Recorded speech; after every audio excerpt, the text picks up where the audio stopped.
è un partner per noi importante perché insomma fa parte di molti dei nostri tavoli, l'invecchiamento attivo, quando abbiamo parlato stiamo parlando di non autosufficienza, di residenze per anziani e anche con questa nuova iniziativa che va un po' in linea con quello che dicevo. Allora, noi oggi ci stiamo sicuramente impegnando e concentrando sull'evoluzione demografica, l'invecchiamento della popolazione, il fatto che viviamo molto di più, ma che dobbiamo essere assistiti, dobbiamo avere anche degli accorgimenti e gli accorgimenti, se viviamo bene più a lungo possiamo vivere al nostro domicilio, che è la cosa migliore, insomma, e sarebbe la cosa migliore, è quella di avere anche delle case che siano delle case fatte su misura e che ci permettono anche di vivere in tranquillità, di abbattere le barriere architettoniche, di vivere in sicurezza, ma che avere anche di quel telemonitoraggio, telecontrollo continuo che permette anche di avere un'assistenza sanitaria.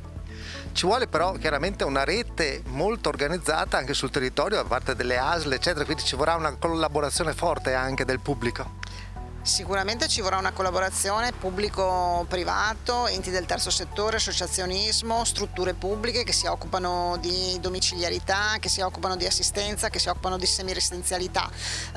Dobbiamo costruirla, dobbiamo intensificarla. Io credo che abbiamo una grande opportunità anche col PNRR, Missione 5, ricordiamoci inclusione sociale, parla molto di co-housing, di housing sociale, di interventi domiciliari, di interventi che vanno in linea con questo e quindi dobbiamo costruire una filiera che è una filiera accessibile e che risponda alle esigenze oggi delle nostre comunità, della nostra popolazione.